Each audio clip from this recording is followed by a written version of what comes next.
Shri GS Basavaraj, माननीय मंत्री जी आप पीछे, आप अपनी seat table of the house. जब प्रश्नकाल चल रहा हो जब बातचीत मत किया करें। Sir, Answer is later. Speaker sir, Minister has not given proper answer to my question. Wherein RO plants are installed everywhere in the country. Nowadays, everybody is drinking water only on the basis of RO. Unfortunately, there are some advantages are also in the RO, that is reverse osmosis, that is RO, purification, remove toxins such as lead, mercury, fluoride, arsenic, etc., which have ill effects on human health. Simultaneously, there are more disadvantages also, because while purification of dissolved toxins, it also removes natural minerals like iron, calcium, magnesium, boron, sodium, etc., which are very essential for bone health. No, sir, I will narrate it. It is essential for bone health and other human body functions. This causes mineral deficiency. The concentration of total dissolved solids should be 300 to 400 ppm. Much more water is also being wasted while purifying the water.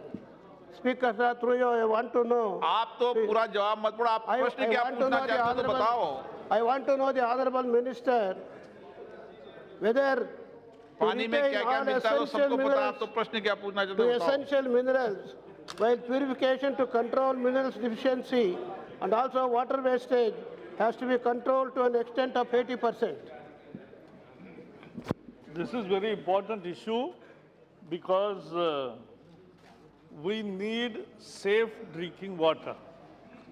And because in many cities or villages there is no full provision of potable water, Prime Minister has already declared an ambitious scheme of हर घर में जल, नल से जल, और वो साफ सुथरा पानी मिलेगा 2024 तक, इसका अनाउंस ऑलरेडी किया है. So we are on that track. But more importantly, this NGT has said that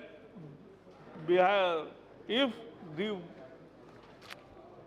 TDS is less than 500, we can use RO. No, if you cannot then use RO, and if it is more than 500 TDS, you can use RO. But simultaneously, the TDS matter went to Supreme Court, and Supreme Court has asked our ministry to see the grievances of the manufacturers and they prepare an appropriate notification. So we are in that process. We listen to stakeholders, we listen to others, but one thing is sure, that there should not be water waste and all natural minerals must be protected. So unless you do it, we will find out a solution accordingly. May I know from the honorable minister what action has been taken against, what action has been taken? The dictum of our Supreme Court has given a dictum stating that it should be eradicated within 3 or 4 months from the date of their judgment. After NGT judgment, there was appeal in Supreme Court, and as I said, Supreme Court has said, ask the ministry to hear them and at the same time come out with a solution and issue appropriate notification. We will do that in time. Shri Gaurav Gogoi जी। अध्यक्ष महोदय, सबसे पहले मैं खेद प्रकट करना चाहता हूं कि 262 के समय पे मैं अपने स्थान पे नहीं था। अध्यक्ष महोदय, कानून बनाना एनजीटी या सुप्रीम कोर्ट का मैंडेट नहीं है, कानून बनाना इस सदन का है। और इसीलिए, लेकिन अफसोस की बात यह है कि जब भी पर्यावरण की बात आती है तो एनजीटी का ऑर्डर आया, सुप्रीम कोर्ट का ऑर्डर आया। अब जब पानी का प्रदूषण हो या वायु का प्रदूषण हो, अगर हम इसमें जो हमारे कानून हैं वो 1981 के हैं, 1981 एयर एक्ट और वाटर एक्ट भी 84-85 का है, हमारा एनवायरनमेंट प्रोटेक्शन एक्ट भी 80s का है। तो मेरा दरखास्त ये है कि हमारे पर्यावरण मंत्री से क्यों ना आप कानून में बदलाव लाने की कोशिश करें। जो हमारा एयर एक्ट है, जो हमारा वाटर एक्ट है, उसमें क्या बदलाव लाने की कोशिश करेंगे। मैंने एक प्राइवेट मेंबर्स बिल भी एयर एक्ट पे डाला है। मैं चाहूँगा कि आप एयर एक्ट और वाटर एक्ट को और तंदुरुस्त करें ताकि लोगों को पता चले कि सदन पर्यावरण के लिए काम कर रही है, ना कि जुडिशरी। ये मैं एकदम गौरव जी के भावना से सहमत हूं कि legislators function is to legislate and therefore air act और periodical review of all older acts need to be taken up. तो मैं इतना ही बताऊंगा, आपने जो प्राइवेट बिल दिया है उसका भी संज्ञान लेते हुए और बाकी मेंबर्स भी जो कोई सुझाव देंगे तो हम इस पर जरूर विचार करेंगे। This is suggestion for action. स्वागत राय जी। यहाँ पर मंत्री जी बताए हैं कि national green tribunal reverse osmosis process से जो पानी प्योर होता है उसको ना कर दिया, क्योंकि इससे पानी बहुत नष्ट होता है। रिवर्स ऑस्मोसिस प्रोसेस एक है, एक तो मेम्ब्रेन रहता, उसका एक बार जाता फिर उल्टा आता है और उससे डिजॉल्व सॉलिड्स निकल जाता है। लेकिन अगर रिवर्स ऑस्मोसिस प्रोसेस सबसे एफिकेशियस है, अगर रिवर्स ऑस्मोसिस प्रोसेस नहीं हो तो क्या विकल्प पानी को शुद्ध करने का रास्ता अभी लोग अपनाएंगे? क्या अल्ट्रावायलेट यूज करेंगे, रेडिएशन यूज करेंगे?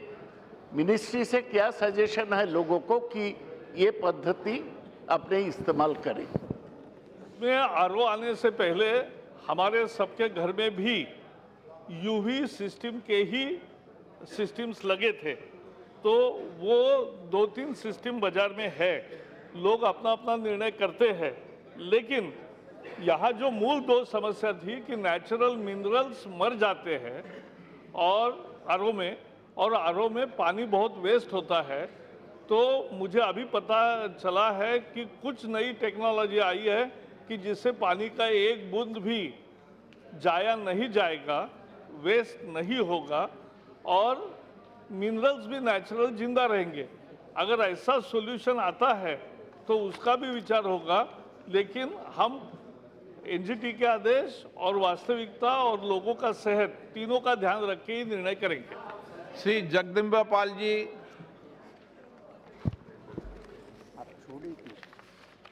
आभारी हूँ कि माननीय मंत्री जी ने इस बात का संज्ञान लिया है कि एनजीटी जहाँ एक तरफ पर्यावरण की या इस चीज़ों का ख्याल रख रही है, लेकिन दूसरी तरफ काफ़ी कठिनाइयाँ भी उत्पन्न हो रही हैं। और उस संबंध में चाहे गोगोई जी ने जो कहा या हम लोगों की सबकी चिंता है कि उस एनजीटी के बहुत से फैसलों के कारण बहुत से कार्यक्रम बाधित हो रहे हैं जो देश के हित में हैं, जो तमाम विकास से जुड़े हुए हैं। और उन फैसलों पे जो सरकार के फैसले होते हैं, कैबिनेट के फैसले होते हैं, उन फैसलों पे भी एक तरह से प्रतिबंध और निषेध लगाने का काम कर रहे हैं। तो इस संबंध में मैं आपके माध्यम से जानना चाहता हूं कि माननीय मंत्री जी इस तरह के जो निषेध हैं या इस तरह के कार्यक्रमों पे प्रतिबंध हैं, उस संबंध में एनजीटी से किस लेवल पे उस कार्यक्रमों को फिर से प्रारंभ करने के लिए जो जनहित में आवश्यक है उस पर क्या उपाय करेंगे। और दूसरी तरफ जिस वाटर की बात हो रही है, आपने व्यापक रूप से कहा कि हम वाटर कंजर्वेशन के लिए काम कर रहे हैं और सब घर तक जल पहुंचाने का काम कर रहे हैं, लेकिन जो हमारे बासु जी का मूल प्रश्न था कि जो हम प्यूरिफाई करते हैं और उसमें से ज़्यादा जो मिनरल्स है उस प्यूरिफिकेशन में उस पानी के जो तत्व है वो समाप्त हो जाते हैं, तो उन पानी के तत्व को कैसे बचाया जा सकता है?